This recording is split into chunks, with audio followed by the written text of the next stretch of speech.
Salve Maria Santíssima. Perdão, né? Falei muito rápido. Deus abençoe você que vai escutar esse áudio. Quero comentar um pouquinho sobre o Santo Evangelho de hoje, com a ajuda dos nossos queridos santos. Os santos vão chamar o batismo de a primeira e grande tábua de salvação. Vão chamar a confissão de segunda tábua de salvação.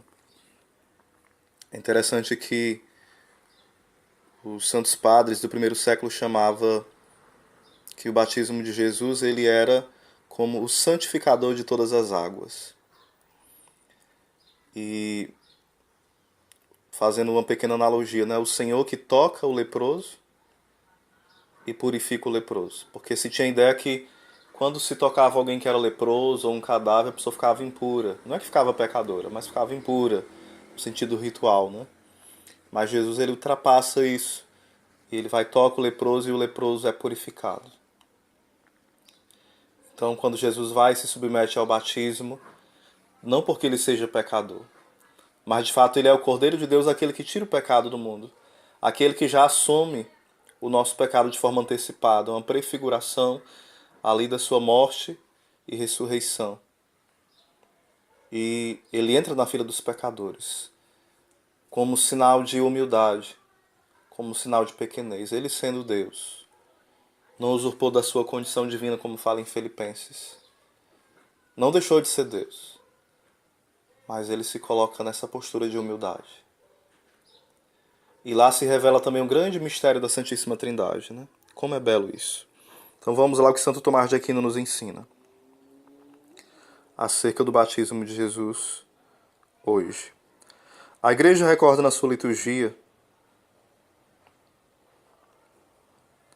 as três primeiras manifestações solenes da divindade de Cristo. Aqui ainda é só um comentário, depois que é Santo Tomás, né? A adoração dos magos em Mateus 2:11, o batismo de Jesus em Lucas 3, do 21 ao 22, e o primeiro milagre que fez o Senhor nas bodas de Caná em João 2, do versículo 1 ao 11. Santo Tomás de Aquino vai explicar um pouco acerca disso. Quando chegou a idade perfeita, no caso a idade da maturidade, né, que seria, vai falar o evangelho que é aproximadamente 30 anos, cerca de 30 anos, Santo Tomás vai falar o seguinte: em que devia ensinar? Fazer milagres e atrair os homens para si? Então teve de ser indicada a sua divindade pelo Pai, a fim de que a sua doutrina se tornasse mais crível, pois isso diz ele próprio: o Pai quem me enviou, ele mesmo deu testemunho de mim. João 5,37.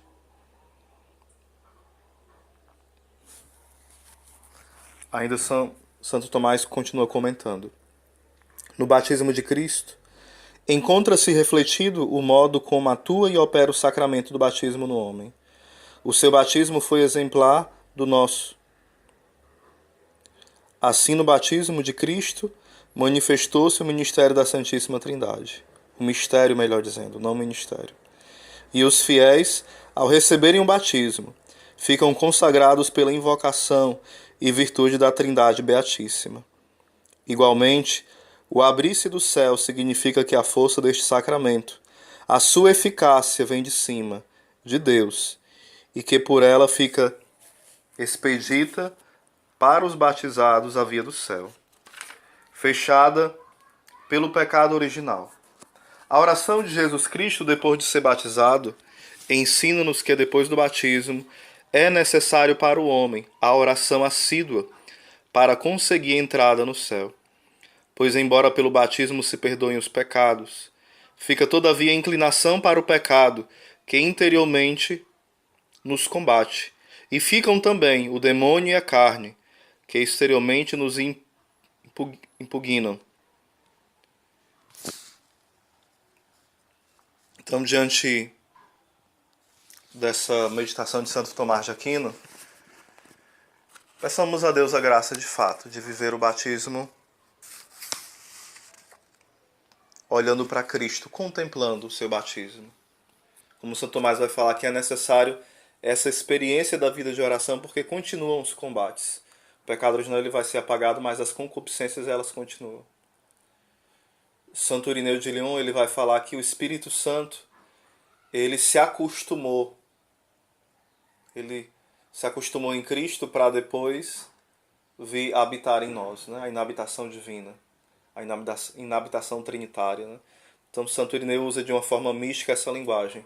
O Espírito Santo, que não estava acostumado em habitar no homem, ele faz esse treino, né? Ele não fala dessa forma, mas eu estou adaptando em Jesus, e depois ele vem habitar em todo homem batizado.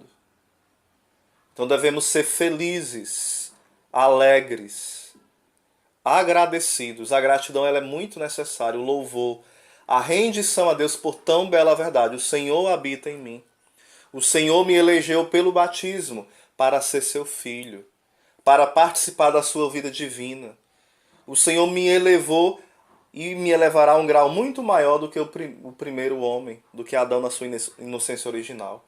O grau que nós teremos no céu, de intimidade com Deus, será um grau muito maior do que aquele que Adão e Eva tinham no paraíso antes do pecado. Irmãos, isso deve ser um júbilo para nós. Um júbilo mesmo. Não é algo fantasioso, é real. Nós somos filhos de Deus. E quantas vezes nós banalizamos isso?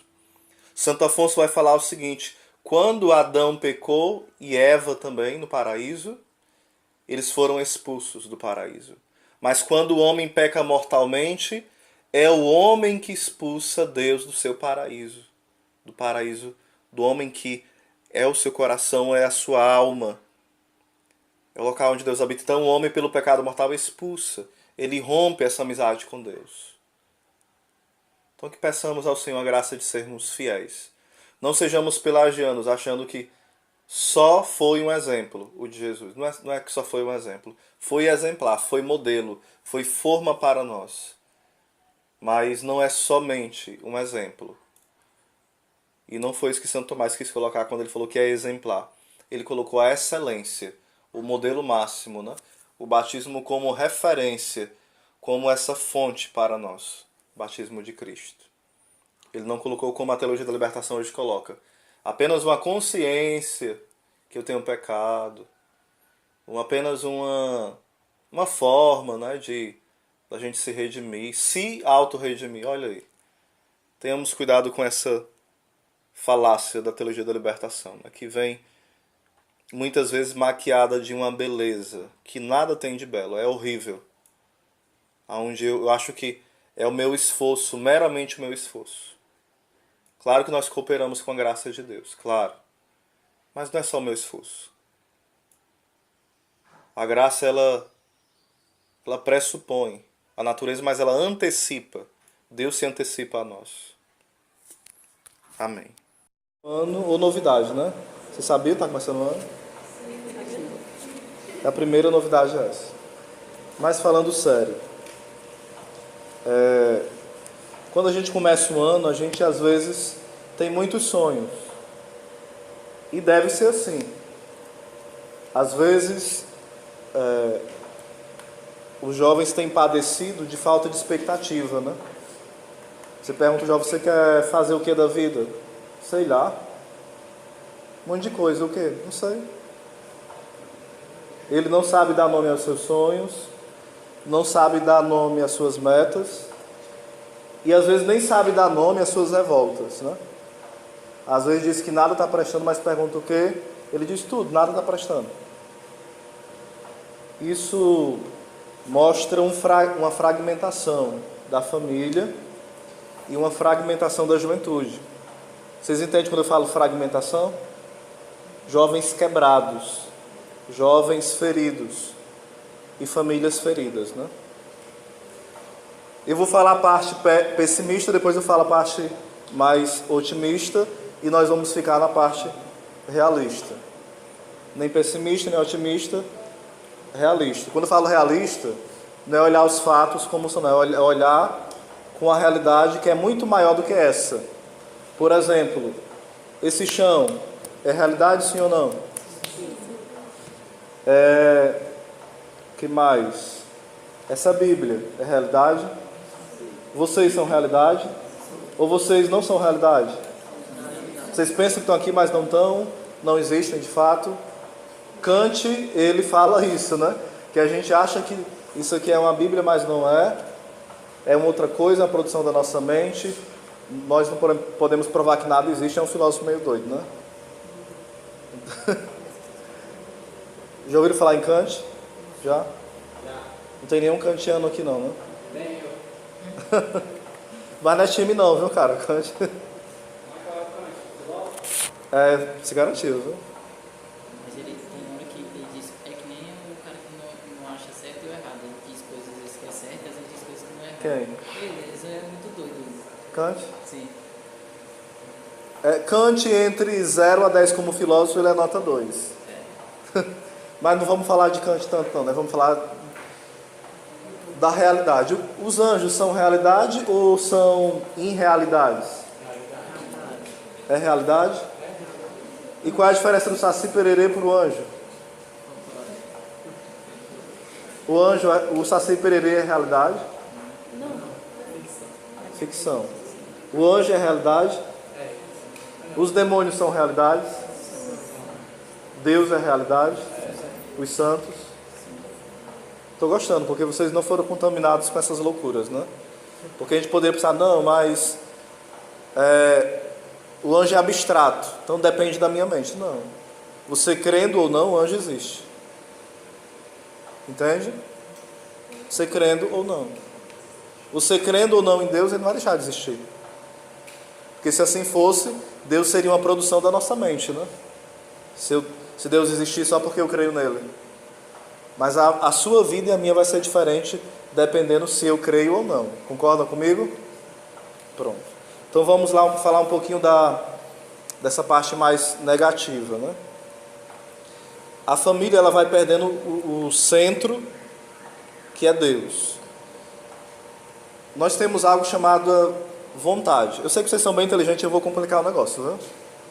Vontade. E outra coisa chamada inteligência. Isso se chama faculdades. Faculdades da alma. Existem 5 faculdades. Aliás, existem mais. Mas existem 5 áreas ou faculdades que nós temos. Tem outras, mas essas são as principais. Repitam comigo. Imaginação. Memória. Inteligência. Vontade. E afetividade. 3 delas, não precisa repetir mais não, viu? 3 delas, porque sempre tem um engraçadinho que continua repetindo, né? Onde eu vou. 3 delas, o demônio e o pecado afetam de uma forma mais agressiva. E 2 delas ficam quase intactas. Quais são? A que o demônio atinge com uma força mais forte. A imaginação, a afetividade e a memória. Prove, Oséias. Não tem nada para me provar, né? Vamos lá. Imaginação. Tem horas que você está pensando um monte de besteira sem querer, não é? Imoralidades, em matar alguém. Aí você pensa numa morte pior do que aquele serial killer, né? Aí você pudesse arrancar o pescoço, tacava fogo, moía no liquidificador e jogava no mar e levava o tubarão comer. Minha mente é fashion, né? Isso foi só um pouco que eu poderia pensar em fazer com alguém, com a minha imaginação louca. Vocês nunca pensaram coisa do tipo? Em furar alguém com garfo até ela ficar pior que uma peneira, só na sua mente? Nunca pensaram? Santinhos. Quem nunca pensou maldade, né? Quem nunca pensou esse tipo de coisa? Todos pensamos. Vamos aplaudir esse santo. Agora vamos dar uma vaia para a mentira dele. Pronto. Momento de glória, né? E um pouco de não glória. Então, o demônio vai agindo na imaginação. Por exemplo, tem alguém conversando ali, aí eu estou chegando, eu falo assim, estão falando de mim. Porque se afastaram e estão falando baixo, é de mim. É imaginação. Meu namorado chegou tarde, ele tá aprontando. Está na casa de alguém. Não, ele mentiu para mim. Às vezes o namorado levou um cara de bicicleta, o assaltante roubou o celular dele, foi fazer o BO. E você acha que ele está onde? Aprontando todas. Com a outra, ou com as outras, né? Ou com outro, às vezes, né? Tem várias realidades hoje, né? É a imaginação. Percebe que ela é maluca? Santa Teresa já falava que a imaginação é a louca da casa. A casa somos nós. A louca da casa é a imaginação. Aí muitas vezes a imaginação atrapalha muito a nossa vida familiar. Porque nós começamos a julgar as pessoas a partir do que nós imaginamos dela. Mesmo as pessoas que nós convivemos.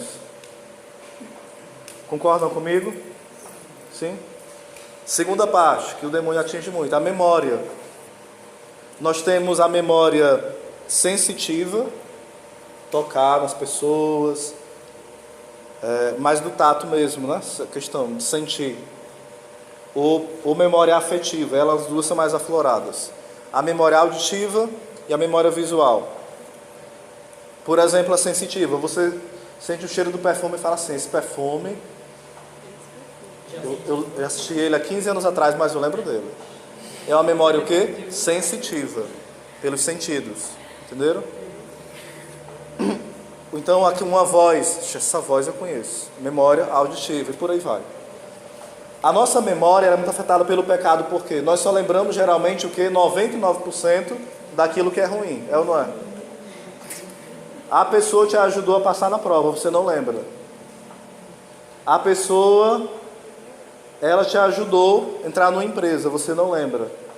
Algumas vezes, né? A pessoa namorou contigo 5 anos, te fez um bem tremendo, aí ela terminou contigo, ela deu um vacilo. Mas você lembra de quê? Do vacilo. A tua mãe e o teu pai criou você, cuidou, até você ficar uma cabra velha, um cabra velho, né? E você ainda só tá bater nela na cidade sem trabalhar algumas vezes, né? Quer fazer tudo em casa, ter Wi-Fi, acordar tarde, a comida quer escolher, reclama do que tem, quer ser filho de papaizinho e não tem onde cair morto nem vivo às vezes, né? Porque vai esquecendo o que a sua mãe fez, faz, vai continuar fazendo.